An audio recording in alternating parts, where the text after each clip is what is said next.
ये उस नौका का प्रतिरूप है जो हमें धारा पार कराती है। अब सोचिए कैसी बात है ये।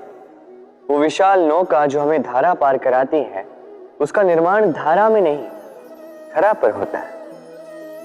और यदि हम इसे नदी तक पहुंचाना चाहें, तो हमें आवश्यकता होती है किसी बैलगाड़ी की अथवा अश्वगाड़ी की। उसमें रख के इसे ले जाते हैं।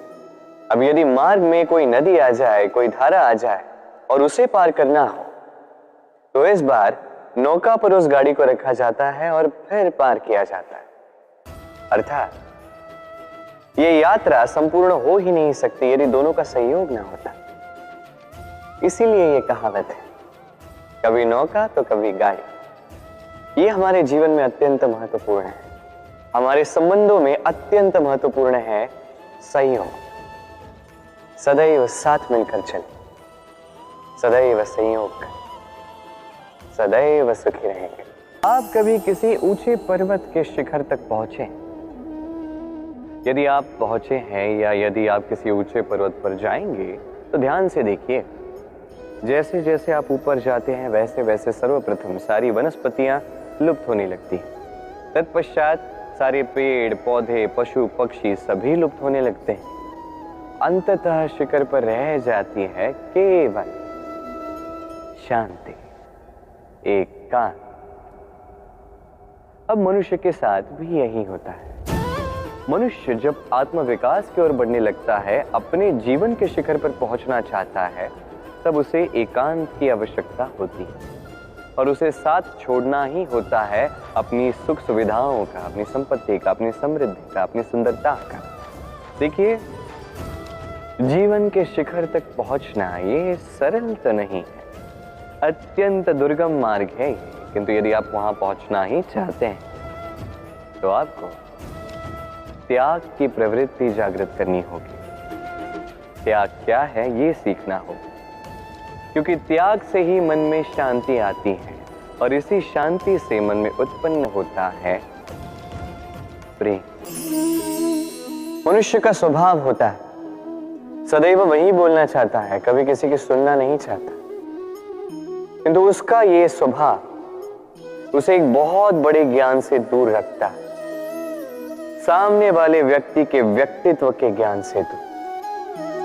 इसलिए यदि आप किसी को पहचानना चाहते हैं, उन्हें समझना चाहते हैं, तो उन्हें रोकें, बस बोलने दें। क्योंकि व्यक्ति का व्यक्तित्व होता है उसके शब्दों में और उसका वास्तविक रूप छिपा होता है उसकी बोली के पीछे। बोलने दें, धीरे धीरे करके आप सब समझ जाएंगे। यही अंतर होता है एक साधारण पुरुष में और एक महापुरुष में।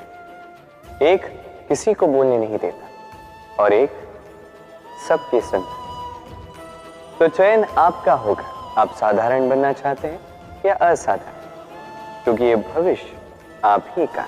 भाग्य और कर्म, दो ऐसे शब्द जिनसे संसार घिरा है।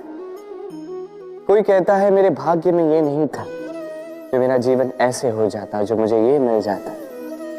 कोई कहता है कि मेरे पिछले जन्म के कर्म कुछ ऐसे रहे होंगे जिसके कारण इस जन्म में ऐसा भाग्य मिला। सब छोड़ दीजिए और एक बार शांत मन से सोचिए। आप जानेंगे कि भाग्य और कर्म दोनों इसी जन्म के हैं। अंतर बस इतना है। बात की जाए भाग्य की, तो इस भाग्य से आप जितनी आशा करोगे उतनी ही निराशा पाओगे, क्योंकि ये आशा आपको कर्म करने से रोकती है। यदि बात की जाए कर्मों की, तो अपने कर्मों पर जितना विश्वास रखोगे उतना ही सफलता को अपने पास पाओगे। एक बात स्मरण रखिएगा, भाग्य आपके कर्म निश्चित नहीं करता, किंतु आपके कर्म ये आपका भाग्य अवश्य निश्चित करते हैं। आप, मैं, हम सभी ये शरीर नहीं, हम आत्मा है जो परमात्मा का परम अंग है। इसलिए स्मरण रखिए, आपको बाहर नहीं देखना, स्वयं में देखना है। यहाँ झांकना है, आत्मा को पहचानना है। क्लेश, भय, चिंता इससे स्वयं को दूर कीजिए, आप पहचान जाएंगे परमात्मा कौन।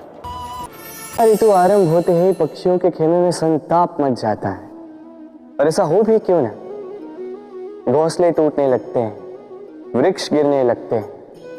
हर एक पक्षी अपने बचाव के लिए एक नए स्थान की, एक छाव की, एक छत की खोज में रहता है। बस एक पक्षी है जो ये सब नहीं करता। उसे ना इन सारी समस्याओं की चिंता होती है, ना ही आवश्यकता होती, और वो पक्षी है बाघ। वो इन सारी छोटी समस्याओं से बहुत ऊपर उड़ता है, मेघों से भी ऊंचा। इसलिए ये सारी छोटी समस्याएं जो आपके जीवन में आती हैं, इससे स्वयं को घिरने ना दें। अपनी सोच को ऊंची बना के रखें, आपकी ये समस्या अपने आप नीचे आ जाएगी। तो आइए और मेरे साथ प्रेम से कहिए, राधे राधे।